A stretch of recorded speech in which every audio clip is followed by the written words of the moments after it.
actually forgot my good mask at home, and I got my wife to grab me one. I feel like I went to the beach with my thong on backwards. This thing's so small. So, as you might have noticed, I am bald, and being bald sucks. But I've decided to embrace it and go bald gracefully, because why not? But you guys are asking, how do I know? How do I know when it's time to allow myself to go bald gracefully?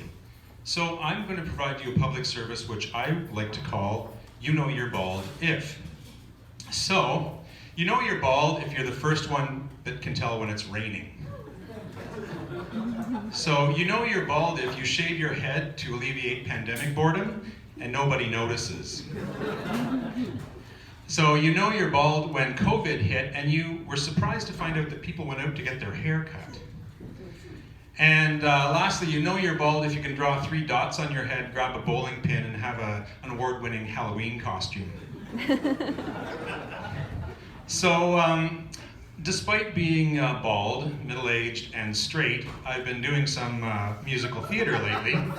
And I've also been getting back into playing the saxophone and playing the guitar. So when I tell people that I also have done some stand-up comedy, they look at me and go, is there anything you can't do?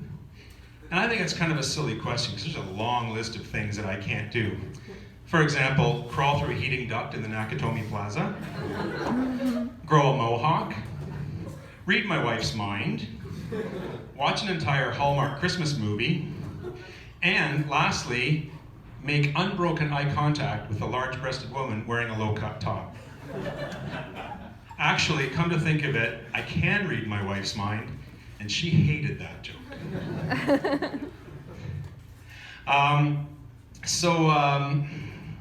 Shit. All right. So when the border got closed, before the border got closed, we were traveling from the cool Canadian Niagara Falls to the loser American Niagara Falls. And the friendly border guard stopped us and said, "Sir, how long have you been in the United States?" And I was confused for a second. I'm like, "Well, we haven't been in the United States. We just came across." And he was like, "Sir, the minute you crossed that bridge, you were in the United States of America." I'm like, "Okay, 15 seconds then?" That was the day I learned I had a latex allergy. But the joke was on him, though. The drugs were in the tires.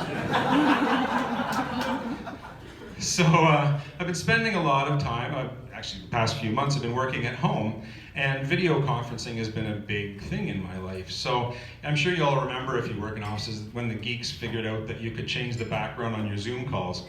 So I'm a geek, so I admit I did it. But I started out kind of slow. I went first with the Friends Cafe, and then the Star Wars Cantina bar, and then the Simpsons couch. It was kind of fun, but then I thought I wanted to get a little more edgy. So I looked for some other ones, and then I found the nuclear explosion, which is fun.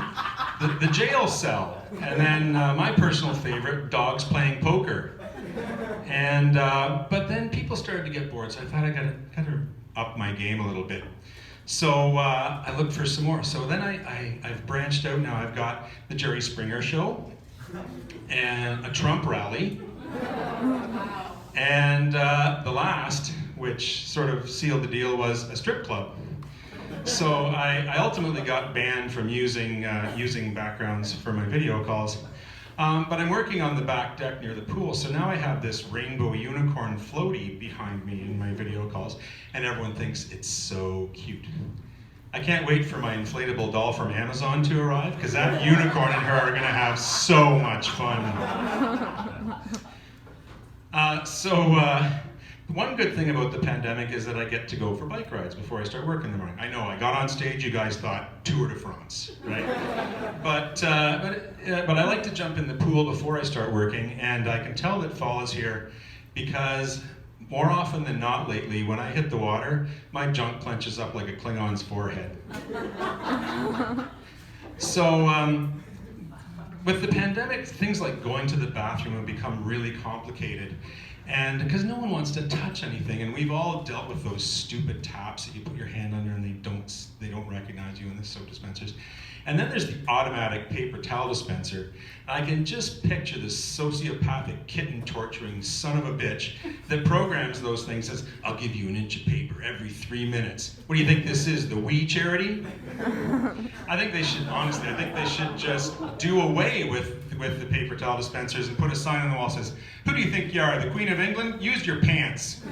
And then there's that crap that Illuminati bastard Dyson puts out, you know those things. You know the air blade, the one that's low on the wall? That is the worst urinal ever.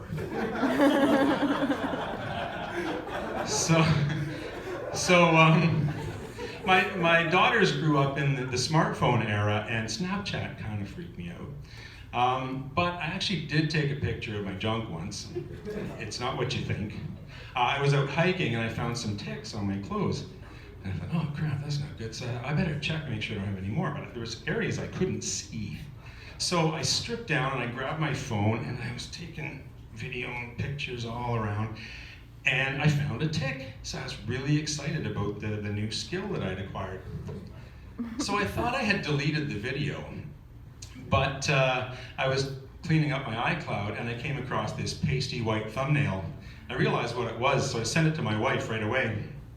It was her first tick pic too. So when I first told that joke, my buddy Brad said, man, I'm glad I wasn't with you that day. I said, Brad, if you were with me that day, I wouldn't have had to use my phone. Thanks for coming out. That's all for me.